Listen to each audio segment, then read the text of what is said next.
All right. Good afternoon, Arch. How are you today? I am good. I think it's delayed. All right, there we go. We on. I was looking at it on the thing.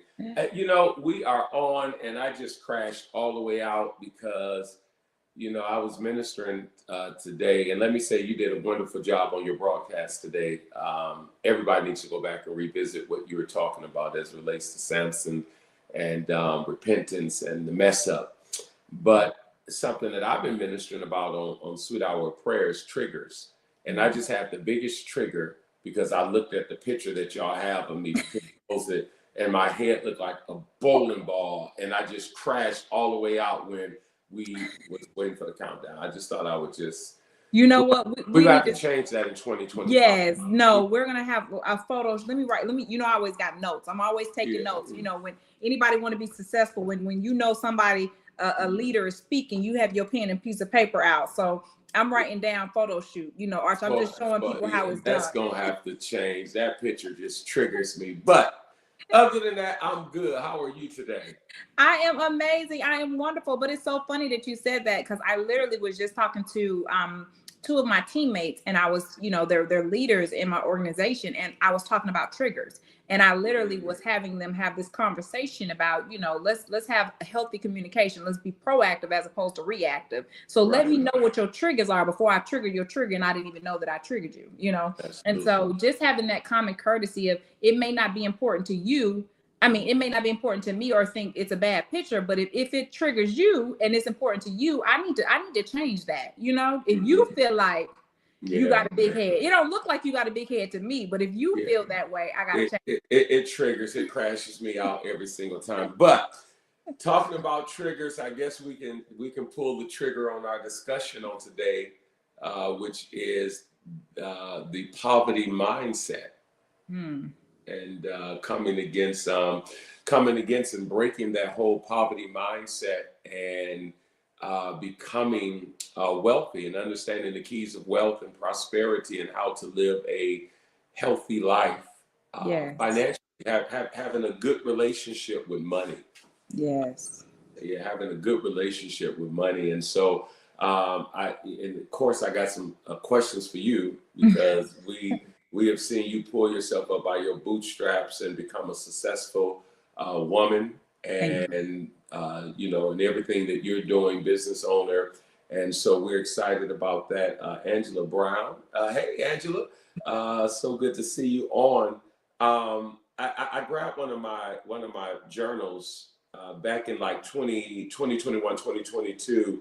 I started writing on prosperity, started writing on wealth management. Wealth is systematic, understanding wealth.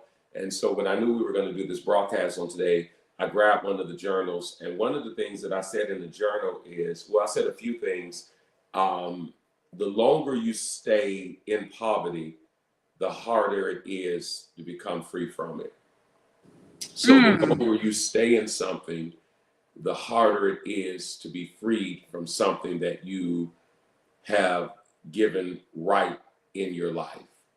Because sometimes people become so accustomed to managing broken things, broken pieces, broken people, broken mindsets. And poverty, again, is a mindset. And so I'm not going to work you too hard today because I know you're going to be working real hard next week at the Millionaire Circle there in South Florida, and you're going to be dropping some nuggets and some dropping some jewels. And so there again, I'm not going to work you too hard, but just again, a few things that I got out of my journal on today. And again, jump in, please share with me your thoughts. Um, Three things I think that we have to do in life Mhm. as it relates to money, and that's spend it, save it, and grow it. Spend it, save it, and grow it. Um, we spend it on life things, bills, and then we spend it on luxuries. Mhm. One thing, hey, LaDonna Telford there in Phoenix, Arizona, another successful woman of God. So good to see you on, LaDonna. Um, who's also from Milwaukee, Wisconsin. Man, I'm telling you, good things come from Milwaukee, They do. Wisconsin. They do. Listen, good things come from Milwaukee. LaDonna's from Milwaukee, Wisconsin. Wow. So three things you have to do with money: spend it, save it, grow it.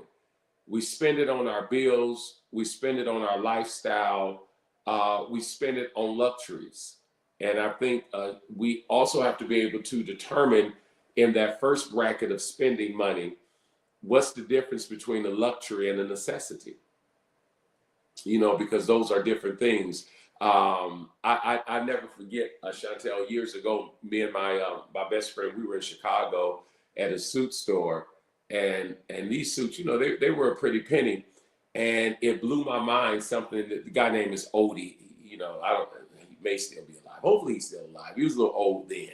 But you know, he was very successful. He had like 6 Rolls Royces. He was had different suit stores throughout the Chicagoland area, and anyone that sees this, they'll remember him. And we were in his suit store, and he says, "Well, young man," he says, "you all have to be able to figure out if this is a luxury or if it is a necessity." That blew my mind, because what he was basing it upon, he was saying, you know, you can't shop accordingly to how somebody else shops, because how somebody else shops, that might be a luxury or a necessity for them versus it being a luxury for you. And so when we start talking about having a good relationship with money and spending and budgeting, and started understanding what to spend on, what not to spend on, I think individuals have to decide again, is this a luxury or is this a necessity? So I bring it down, you know, even another notch. I do a lot of itinerant preaching, and so I can't just go and buy cheap suits, because you know, either I sweat my suits out, I'm really rough on my suits as well. And so for me, getting a good quality suit is not necessarily any longer a luxury, but it's a necessity. Now, again, not saying, of course, and again, I think our people need to be able to identify again with these things. So again, for me, having a nice suit is better than having 5 cheap suits, because it's now it's a necessity. Because I know, again, sometimes I'm on the road 3 to 4 to 5 days a week, and again, for those of us that pack light, you know, you're not trying to pack a whole bunch of clothes. And so if I'm taking just 3 suits and then getting those suits dry cleaned in different cities that I'm going in, they can't be cheap suits. And so I think when we start talking about luxuries and necessities, and especially our community, because that's one thing that we're trying to do, Michelle says absolutely, we need to be able to figure out, is this a necessity or is it a luxury? You know, so the 3 things we do with money is we spend it, we save it, we grow it. If you save it, you know it's there. When you grow it, you know it's there, but it's yet growing. So again, and I know you talked about that before. I know you talked about your Honda or your Hyundai. You know, you talked about that. Chime in. What you got to say about that whole luxury and necessities? I mean, now, you know, I get excited about this topic, you know, and I definitely, I found the value in that. I would say, I can't remember what age I was, but I was a very, what did we say, frugal. I'm not going to say cheap. I was very frugal, and I literally would only purchase, you know, a certain amount of stuff. And I would look at other people like, I would not dare spend that much on a shirt. I would not dare spend that much. But when I finally realized the importance of it and the quality of woman that I was walking into, and I'm still frugal as now, but I've learned that the items of what you were saying is, when I purchased a nice shirt, it lasted longer. You know what I'm saying? As opposed to a $5 shirt that I wear it once, never wear it again, put it down. And I remember, I think it was like, for women, it was like the BB and the Express was a thing. And I'm like, you know, young woman, I'm like, oh, I'll never shop there and spend that money. I could buy me a $5, $10 shirt. But when I finally purchased the shirt, I then seen the value in it. So I was no longer putting the people down that wore it, because I'm like, now I see why they wear it. Now I see the quality. Now I see that it can withstand going to the dry cleaners, as opposed to me spending $5 on a shirt And, after that, it's trash. So it's like you're wasting money regardless. So I definitely see the luxury in that. And I even, before we even tap into this, this is just so, my son did this great example. Y'all know I'm always talking about my kids, but my son, and I want to show y'all what's so important, because the name of the topic is poverty mindset. So even before I get to the growth and save, because I love that point too, I got to show y'all this. Last night I picked up this little piece of paper. I just told him bring it down to me, and I'll read it to you guys. He said, and again, kids are not listening. So how do we get people out of a poverty mindset? It starts with your children. So my greatest investment is my children. Sometimes people are trying to get themselves together, not get my kids together, but my kids are going to more than likely withstand longer than me. And so my greatest investment is in my children. My greatest investment is to build their mindset up that is so strong. And it's not by what I say, it's by what I do. And so as I'm still saying things to them, speaking life into them, we've been on gratefulness. I think I've told everybody online, we were up yesterday and we were singing, thank you, Lord. Thank you for all that we have. And so later on that evening, I seen this letter, and Liam was putting, I love my mommy so much. I'm grateful for you, and I'm grateful for my dad. And he was writing down things that he was grateful for. And then he put notes on here. I asked him what it meant. He said, get up at 6 a.m. And he began to put on this note, you guys will see, he put, say, $50, $100, $200, $1,000. And so I asked him to break it down. I said, well, what are you doing? He said that he was writing a list, and on the third list, he said he was going to buy him something. So it goes back to what you said about spending. But for him to know that he needed to save $50, $100, $200, and $1,000. And I said, well, what was $1,000 for? He said, when I get to 1,000, I'm going to give it to my sister. He knew the concept. I didn't tell him to write this list. He wrote it on his own. But the point that I wanted to make that was so powerful is we got up this morning. This was last night. I seen it. I asked him to break it down. He knew the power of saving. He knew the power of spending, because he said he was going to buy him a game when he got to $200. But he said, and then he knew the power of giving, because he said, when I got to 1,000, he said, I'm going to give it to my sister. But the important thing that I realized, that when today he got up this morning, we're cleaning out our house. We here, so we're moving stuff around and we're cleaning out. And so we found $200, which y'all remember on his list, he said, I want $100. So I found $200 in one of my little sock drawers. Y'all know how we do, because I'm always saving and putting money to the side. Angela, she on here, she know, because I was on the phone with her, like, girl, I just found me $200. So he said, he said, I need my money. He said, can I have $100? But let me tell y'all something. I told him, he said, are you going to give it away to the homeless people? I said, well, mommy going to keep some of this too.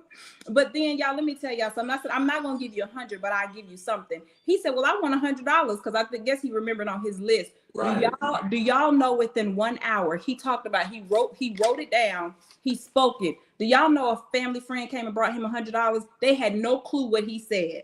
They had no clue. So there's power in putting this in our minds. There's power in writing it down. There's power in believing it. This young man kept talking about $100. He was like, hey, and I took a video. I said, well, how you gonna get 100? I'm gonna sell my books. I got some books. He like, I got some network. And he said, I got something to sell. Y'all see his little book right here. He said, I'm gonna sell. He's an author already. He said, I'm gonna sell it. So the way to get out of a poverty mindset is to just how this young man is building his mind. And now God is showing him the evidence in what he spoke. God is showing him that there's power in writing it and speaking it and believing it, decreeing it. He even told me to give him $100, and he was going to give my money, my $200 away, but someone literally brought him $100. So I just think it's so exciting what you said. And just to go back off of what you said, I have it in one of my books. It's actually, I had my assistant send this to me. It's actually in chapter, I want to say 7, I can't see, but it's the same thing. Save, invest, save, grow, and you will profit. If you get the concept of giving, I have it on here. Give, plant, grow, and harvest. Give, plant, grow, and harvest. Give a certain percent, plant it, grow it, and you're going to harvest it. When you learn the concept, thank you, Lee. She just posted on here. When you understand the power in giving, my son is already learning. We finna go give to the homeless. He understood the power of planting those seeds, growing it, making the investments, allowing God to multiply it, and the harvest shall come every single time. This cycle, if you continue to do it, it has no choice but to grow. So give, plant, grow. So Art, you were just, what you say, you were right in the vein. Listen, again, the whole conversation that we're having is so needed, and it's needed across all racial, ethnic lines. That anybody that wants to do better, be wealthy, because the only color of money is green, and so money does not discriminate. And I think, again, three things I said: spend, save, and grow. And then now what you have added, we spend on life, bills, luxury versus necessity. Save it, it's there. Grow it, it's there, but it's growing while it's there. The mindset, and I was having this conversation with another preacher a couple of days ago, and you said it about investing in your children. Your children are, I promise you, I got a steak dinner for you next week, Angela. Your children are the best investment, and we have to learn again to sow into our children, and that's sowing into their education, that's sowing into into them understanding and learning about wealth. And so again, as we're talking about dispelling the mindset of poverty, one of the things that I had wrote down, Chantel, is for those who are trying to change the trajectory of their money and of their finances, that there needs to be a challenge that for the next 6 months, that they would cut away from things that they don't need. That for the next 6 months, they would cut away from the things that growth is the result of sacrificing the present for the future. That's something that I have wrote down. Growth is the result of sacrificing the present for the future. And so what is it that individuals can say, hey, I don't, I'm only going to do get the bare necessities for the next 6 months of my life and cut away everything that I do not need. Or again, like the gentleman taught me and my best friend years ago, Odie, the luxuries. If this is luxury and not a necessity, then I don't need it. I'm not going to do it. People will be surprised. My wife and I, we were talking, we spend almost $15 a day in Starbucks coffee. Whatever that adds up to a week, $15 a day in Starbucks coffee. And sometimes twice that, $30, it just depends on if it's a long day, and what we have going on. But for everybody and somebody, and probably even myself, I don't cook and I can't cook. I can't make coffee. My wife doesn't know all that. I just can't. So when people say, Bishop, make your own coffee, I can't make my own coffee. But honestly, for somebody, Kevin, blessings to you, man. For somebody, you don't need Starbucks coffee, because if you're spending what's 6 times 5, Chantel? I mean, if somebody's spending $6 a day on Starbucks, $6 a day, 6 times 5, $30.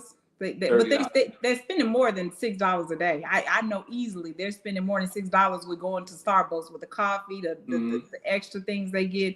Michelle got nails, but I me, I got to break it all the way back down. I feel like they need to set we did a challenge, a financial challenge.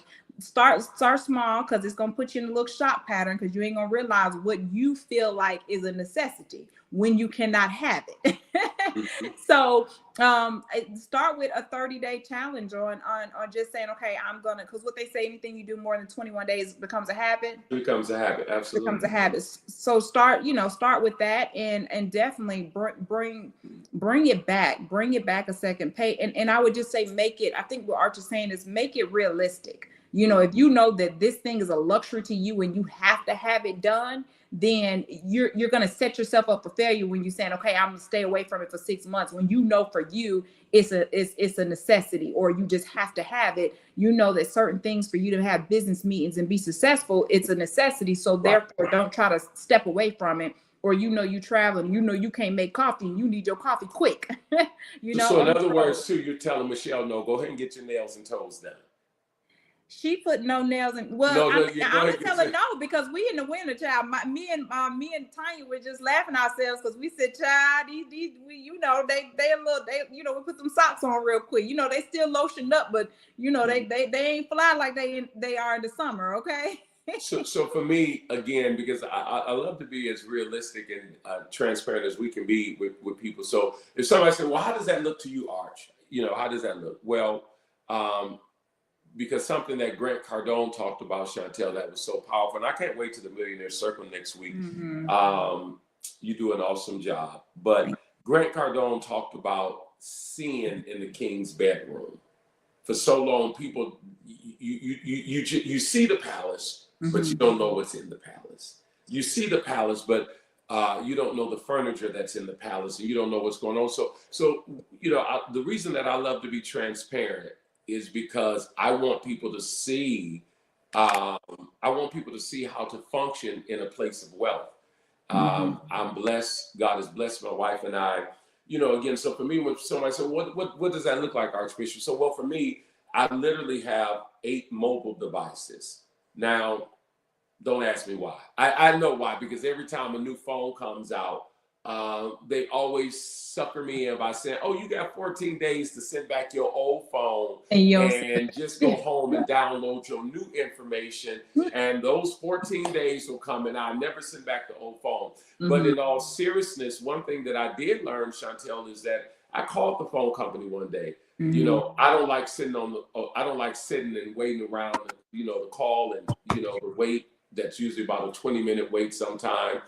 But, I found out that I could save $80 a month having all 8, 9 of those devices on like one group plan and having one group insurance, because I was paying so much for individual insurance on all, and these are all my devices. So this ain't including my wife's devices and so on and so forth. Right. So it's ways that you can, and now again, instead of paying a $587 phone bill a month, I'm now down. I'm kind of drastically down now in what I pay a month for my phone bill, because again, I had to research, where is it that I can find some savings at? And let me say this. Don't let me exercise my blackness, because I know in this season and time you got to be black to say certain things. People get offended. Don't nan one of y'all feel bad about exercising savings, because guess what? Wealthy people save.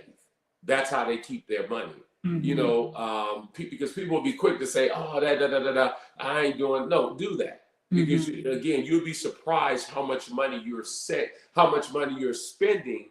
that you can be saving if you just take time and if you just look at it. So I think, again, that's one of my examples. I was able to cut back drastically on my phone bill, and even more drastically by saying, I don't care if the iPhone 65 come out. I'm not getting it right now. I'm not getting it for the next 3.5 years.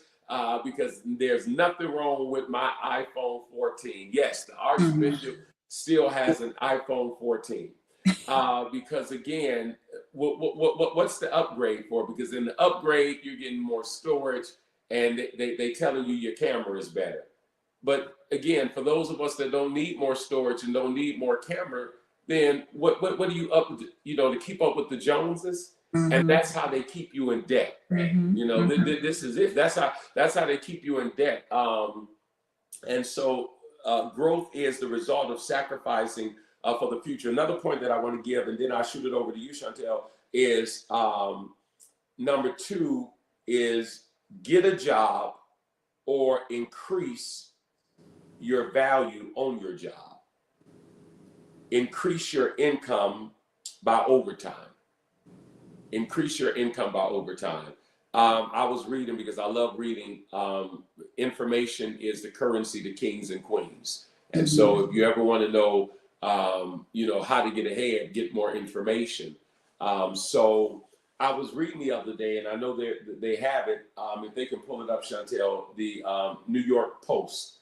I was reading that the other day, about the young lady right there, who's a sister, praise God, who's a sister, but and I can grab it from my phone. It says Lieutenant Epps, a 19-year veteran in New York Police Department, Chief Department, pocketed an eye-watering $403,515 in the fiscal year of 2024. Watch this. Watch how she did it, Chantel.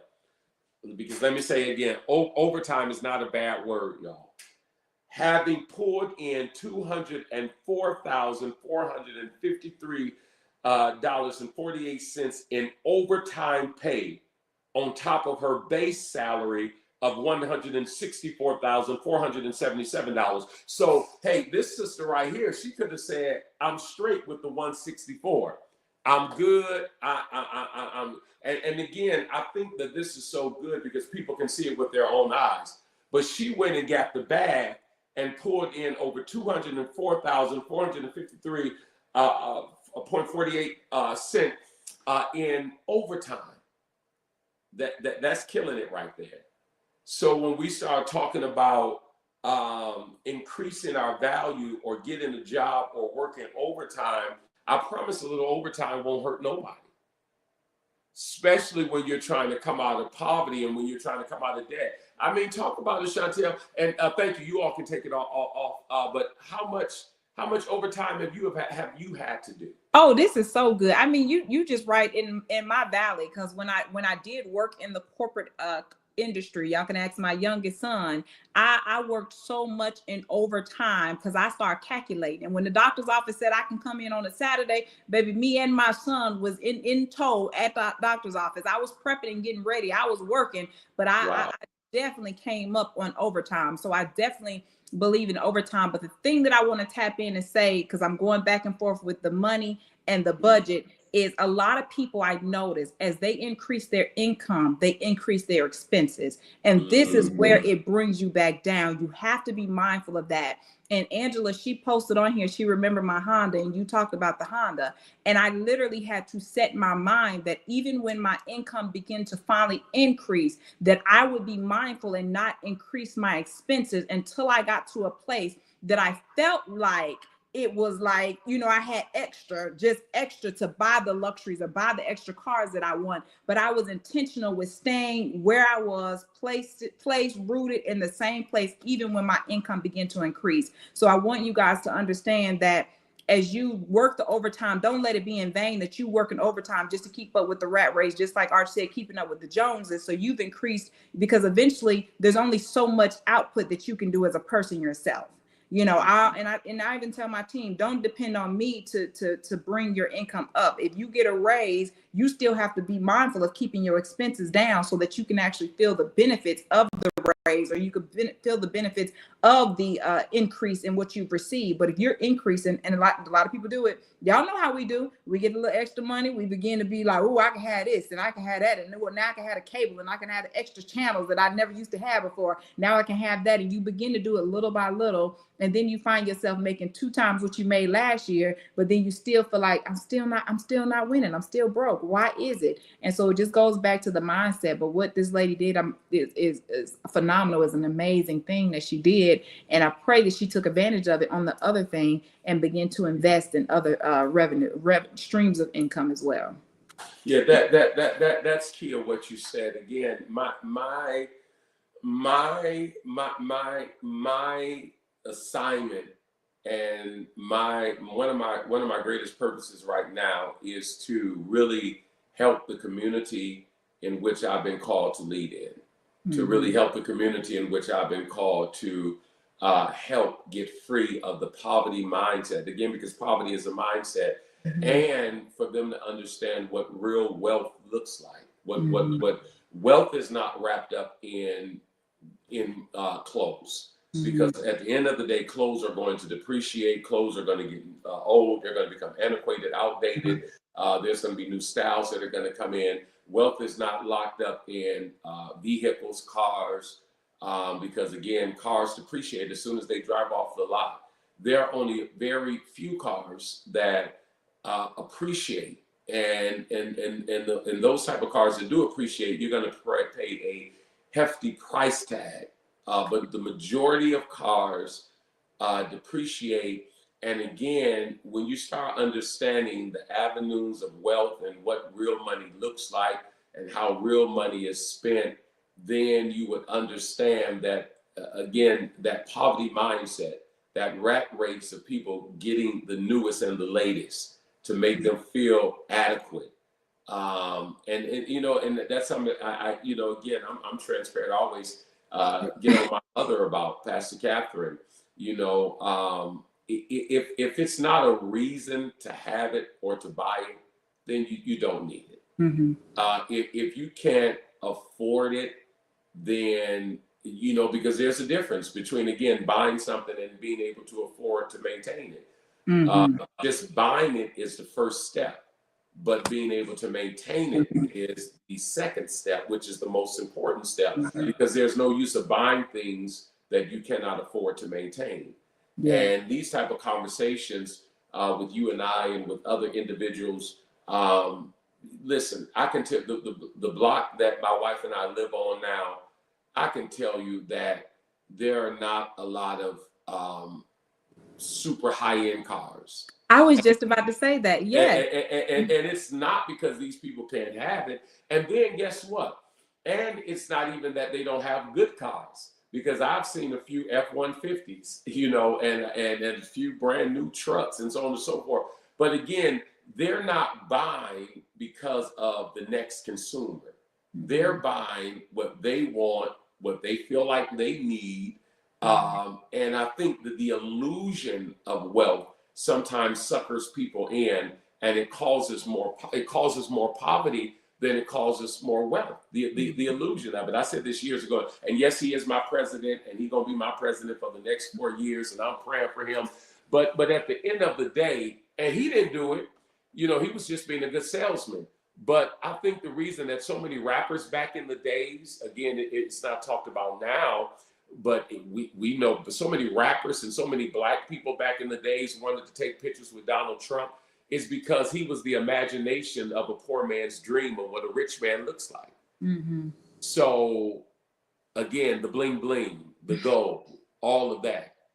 But at the end of the day, again, Donald Trump kids, and they tell you they were not raised like that. He didn't splurge on them with bling bling and diamond rings and all that. But I think the illusion of wealth causes more people to become indebted to a society of things that do not bring appreciation. Mm-hmm. I mean, that's so good. And I'm so with you, just going even back to the car. Remember, I worked at a doctor's office for a while, coming up young. So I was very, just that person that people, you know, they were keen to me. They liked me. So I would look at the lifestyle, just like you said. I would look at the cars in the neighborhood, because I knew that one day I'm going to be there. I'm going to have a nice car and a nice house, because that's all we know. But when I begin to look in the neighborhoods, I noticed that most people had Toyotas, Hondas. You know, they had you know, some people had a nice car, but that's, like you said, that was their preference. But majority of them literally had, you know, regular cars in their driveway, and that's what made me notice. But when you get to their house, oh baby, their house was boss.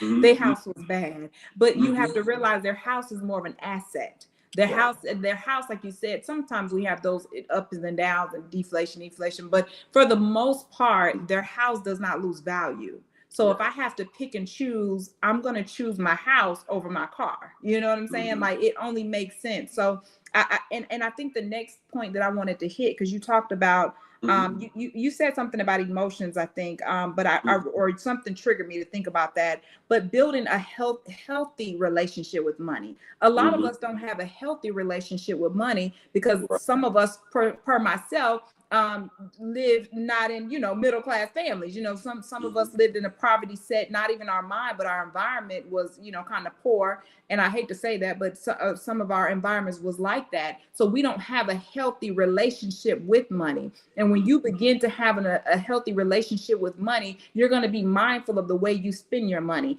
I intentionally don't spend my money off of my emotions. I feel like that's the worst thing you could do. Do you know salespeople know how to get you emotional emotional about something. They know how to build a Right. relationship to get you emotionally excited to spend. That's why they don't let you walk away, because they like, if I get you now, I'm gonna get you. But if you leave and you think about it, you come down from that high, they know you're gonna change your mind. So I'm very intentional. If I see something that I really want and I know I want it, I say, you know what, I'm gonna give myself a few days. If I still want that item, especially if it's a little high ticketed price, if I still want that item after so much time, then I'll go back and get it. If I forget it, that means I just didn't need it anyway, because it would have been an emotional purchase. You know, some people are mad, they go spend it. Some people are depressed, they go spend all their money to try to make them feel better. But the feel better only lasts for 2.5 seconds. They get over the emotional high, the thing ain't new no more, and they mad they spent the money. What's that thing called when you're mad after you bought something? Seller's remorse. And buyer's remorse. Buyer's remorse. Yeah, buyer's remorse. You walk away with buyer's remorse. So I definitely feel like, one, build healthy habits with our money, build a healthy relationship, see money as a tool to get you to the next level. Money should not be something you're chasing that I need to have. Money is a tool that God puts in your hand to be able to use it for the purpose that we're here for. So once we begin to build a healthy habit and realize that money is a tool, then I feel like we can go farther in our what is it? What are we saying? Wealth mindset. Yeah, and definitely in that whole wealth mindset again. And you just said something that was key. Money is a tool. At the end of the day, it should be used as a tool. But as a matter of fact, I want to double tap on two things. Number one, you know, whenever I buy something, I don't buy something because, see, some people will buy like this, and this is the wrong way to buy. I buy this because I know I got more money coming in. When I buy something, I buy it as though I don't have more money coming in. So can I afford to buy this? Can I afford? Because that's not how, because see, you can't spend money that you don't have. You can't say, well, I'm going to buy $1,000 pair of shoes because I got $1,000 coming in tomorrow. What if that $1,000 don't come in tomorrow? Right. What you cannot spend money that you do not have. And again, these are the tools, and these are the wealth keys of wealth wisdom keys that are needed to be given. You cannot spend money that you do not have, so you cannot buy things that you cannot afford to buy. And again, so I don't buy things and say, well, okay, well, I get this because I got this coming in. The wise thing would be to do is to already have that in before you make that purchase. Yes. And I've talked to so many people, you know, like, why my mother again, and I love my mother. And I think we talked about having one of these discussions one day, but you know, my mother would always say, you know, she does now, praise God, but she would always say stuff like, I want a pair of red bottoms. And I'm like, why? Well, you know what? For you know, for what reason? Why is it that, again, and for me again, why people have to, and especially our community. I'm talking about our community. Why is it that people buy the things that they buy? For what, you know, because if you're buying it just to be in style, it's going to become outdated. If you're buying it because it's the newest, it's the brightest, again, it's going to become dull. You're going to get sick of looking at it. And then you have to be able to say, well, if I get sick of looking at it, can I offload it? Can I sell it? Can I get rid of it? You know, will it still be an asset? How much will it be? Listen, Chantel, the Louis Vuitton, because anybody that buy Louis Vuitton, of course, they put you in the computer and all that kind of stuff. I don't play no games. When I go in there and buy, I will ask them in a minute. Number one, I say, well, what is the price point? You know, because there's a language that you have to talk. You can't go into exclusive stores. Now, I'm teaching those who you can't go into exclusive stores and say, how much is that? What's the price point of that? But then number two, I always ask them, what is the resale value of this bag in the next 5 to 10 years? I will ask in a minute, what is the resale? Just in case I get sick of looking at it and I don't want it no more. What's the resale value? How much can I really sell this for? You know, what can I offset? You know, what can I get rid of this bag for? So again, when we start talking about, and guess what? Again, because I know we're speaking to everybody, and anybody is welcome to the Kingdom Global Media channel to listen to what the content that we're releasing.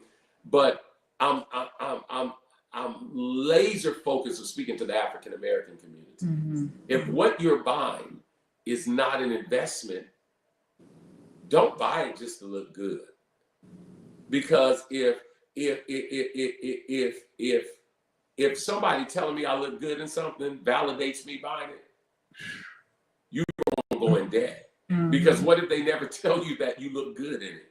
Mm-hmm. You got to know. My wife said, and I throw it back into you now, Chantel. But my wife said, me and my best friend, we be laughing with each other. He's in the same age bracket as me, and I keep telling my wife, I said, man, I feel so good dressing my age now, wearing a pair of khaki pants and a sweater, or a Mr. Rogers sweater. Now I still throw on maybe some skinny jeans, or I still throw on an Adidas jogging suit, but for the most part, I'm enjoying embracing my middle age now. And I don't care, don't nobody tell me that I look, because now the things that I'm buying, though they're high quality and they're luxury, but the average person might not even know the sweater that I'm wearing. Mm-hmm. But there again, so we can't buy and shop to be endorsed or affirmed or validated by what other people are saying. Yes. And I think what you said was so key about, having assets that you can get liquid cash quickly. That's what's so important, because I can be as transparent as possible. I've had good days and bad days. I've had days that I sold some stuff real quick to come back up. It's life, it's business. Your business can be doing great.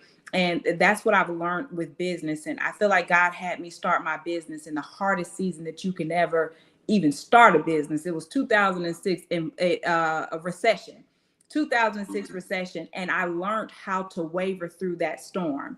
And so what I learned how to do is, even if it was $100,000 coming in 1 month, I knew that the next month it could be $0 coming in. So I had to learn how to waver those storms. And so when you learn how to waver those storms, you know that whatever you have is going to be an asset and not just a luxury that depreciates. You're going to learn how to purchase things that build value to you and your company and to your business and to your legacy. And so and this does not just apply to business owners. Just like we said, we seen that young lady and she was making $400,000 a year. We don't know how much she had to pay in taxes, because us people, our color skin, we like to count people's pocket. We count people's numbers. Well, I don't know how they got all this and they ain't done this, but you never know what she had to go out, how much she had to pay in taxes. But I'm pretty sure in her mind, she counted for it, and she probably made sure that she did. And I'm just assuming, I'm just saying, I don't know if she was smart enough to bring in that much money in overtime. I pray that she was smart enough to make wise investments that she can flip and always have liquid cash. And that's what I've learned over time, is no matter how much is coming in, and I think you touched on it, no matter how much is coming in one season, in another season, it may be $0 coming in. So you have to learn the value, whether you're working from somebody, you're doing a 9-to-5, or whether you have your own business. You have to understand that sometimes that income may stop. And what do you need to do? What do you already need to have prepared that you can waver and go through any season or any storm? Because we know even when you walk this walk with God, there's still going to be some dry seasons. There's going to be seasons that are dry, that God has given you the wisdom and knowledge to get wealth and get money. But there'd be some seasons that you just got to sit it out and wait till it come back around. So I've had to make sure that I've had a cushion that I can weather certain storms. Even in the good times, I had to pay attention to what I had to ensure that we had greatness going on for later on. Just like when we hit the recession, taught me that when I started my business. But y'all know we went through COVID, and that was another season that people, and when I say people and families, were depending on me to still pay them. You understand what I'm saying? So I couldn't just stop paying them. I had to weather in until they eventually came out with the unemployment or whatever. But I had to figure out how long can I still pay my team, because they still got to eat. And I feel like we have to do that even in our families. How long can I how long can I afford to be able to keep a roof over my children's head or my wife's head or whoever's head if I had no income coming in? Like, we have to begin to ask ourselves those kind of questions. Do I have a season to make it through all my expenditures? Do I have enough to waiver me from 3 to 6 months? You know what I'm saying? Do I have enough before I get to go buying luxury and all this type of stuff? Do I at least have 6 months worth of capital? Not even 6 months nowadays. Do I have a year worth of income set to aside that I can be able to pay all my bills or keep a roof over our head if something happens in this whole year? You know, do I have that before I start spending in luxury items? And then the second point I want to make that is so big, and I have friendships and partnerships that we talk about buying land together.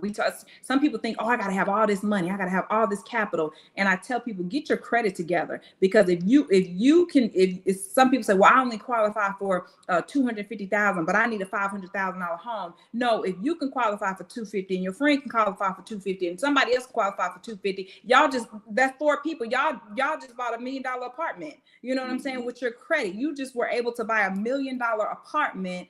And but the thing is, we got pride. You know, that's why I said, if we fix us, if we build healthy relationships, we build healthy habits with our money, we can now partnership and buy land together, because we know that we can do more together. But we so big on, I want to do it myself, I want to do it on my own, can't nobody tell me nothing. And once we get out of that mindset and realize what we can do together, oh man, what we can do together, oh my goodness, like, we can go far, and we won't need that much money to get to what we're trying to get to. Absolutely. Absolutely. I know our time is just about up. I just want to touch on one more thing, which you already touched on it, which was one of my notes. And mine started off at an attainable reach, because you and I know it used to be 3 months to 6 months, now a year of cushion. But how about everybody that's on here that's listening to us that might say, listen, let's talk realistic. Well, how about you save 1 month of essential money? To start at 1 month, save 1 month. And then once you see you have saved that 1 month, you'll be able to hit the 2 to 3 to 4 to 5 to 6, and then the year. Because again, sometimes I think, Chantel, people will look and say, okay, all I got is $1 to my name right now. How y'all telling me to save a year worth? All right, well, go ahead and save a month. Mm-hmm. Because matter of fact, they say now statistically that most average American families cannot afford to have a 1 month setback, or most average American families cannot afford to have a $400 medical bill because of the inflation and everything that's going on. But how about you save 1 month? And then something else that Chantel said, that, and she didn't see my notes because I don't share my notes, but something else she said that was key: build good credit. Build good credit. Although of course credit is debt, but build good credit. Mm-hmm. And we don't have time to go into that, but this young lady, she's going to be facilitating the Millionaire Circle next week in Florida, and it's going to be absolutely phenomenal. And I look to have some more of these type of conversations, Chantel, that dealing with, you know, people have to have a good relationship with money. Yes. Again, and to really understand and comprehend that there are two images. You know, there's the false image of what wealth looks like, and then there's the real image of what wealth is. Mm-hmm. I've never seen, and your team, the team is so good. I've never seen, and let's pull them up right quick, Chantel. Have the team pull up the owner of Louis Vuitton, LB. It's the older white gentleman. You'll never see him in a Louis Vuitton jacket. You'll never see him in a Louis Vuitton suit. You will net, and he is. I forgot where he ranks at, but he owns liquor company, he owns Louis Vuitton, he owns several. Let's pull him up. Let's see how he looks. Because again, Instagram paints the picture of Louis Vuitton sweaters and Louis Vuitton this, mm-hmm. Louis Vuitton that. But I want y'all to see how the owner of Louis Vuitton dresses. I'm trying to pull it up for them, but if you guys can pull it up really quick, the owner of Louis Vuitton, I think I have him right here. Hold on one second. And while we're pulling this up, I just have to stress to you guys, I heard Arch say the main thing he said, and I'm sending them the image. The main thing I heard him say is, if you can save 100, and you might think, I don't know where it's coming from, but I'm telling y'all, if a 7-year-old can bring in $100, and all he had to do is have the right mindset. Right. Y'all understand? Like, he had the right mindset. God has, and I'm sorry to preach, y'all, but y'all know that's what I do. God has given us the authority to create, to speak. If a 7-year-old can have the right mindset to say, I know that I'm going to save $1,000. I know that I'm going to see $100 on today. Mama, give me $100. Where my book at? Y'all support my son. He's an author. Yeah, I'm gonna post it later. But if a 7-year-old can say, I don't know where it's coming from, but I know it's coming, and what I'm gonna do with it is I'm gonna bless somebody else. Open your mouth to be able to say those kind of things. That's what I did when I didn't have much. I knew that it was coming. I opened my mouth, I decreed it, I declared it, and I spoke it, and I walked in it. Okay, I don't care how broke my bank account looked. I was over there talking about, I'm this and I'm gonna be that. And I had people laugh at me back then. They laughed at me when I said, oh, I'm gonna do this and I'm gonna do that. But just open your mouth. If you're gonna have 1 month, don't settle. Work for 1 month, but I'm gonna have 3 months saved. I'm gonna have 3 months of bills paid on time. But do the discipline, do the work. Do the work now. Y'all got to do the work. And he did the work. That 7-year-old was up helping me clean up because he wanted some money. So do the work. And they are pulling up this image really quick. Hold on a second. Awesome. I have to stress it, y'all. Y'all just do the work. It'll come. Oh, this is a great one. Do the work, do the work, do the work. Arch, I think this was great. I just sent them 2 images. Lee, if you guys can pull those 2 images up for me. I just want to make sure that he ain't dripping in Louis Vuitton jacket and Louis. Yep, that's him. Yeah, that is the owner of Louis Vuitton, and I forgot how much is he worth, Chantel? Let's Google that for me. How much is he worth? Okay, Lee, can you pull up that other picture too? Now, y'all, this y'all man that's controlling the company, that you buying all the sweaters, all the pants, the shoes, and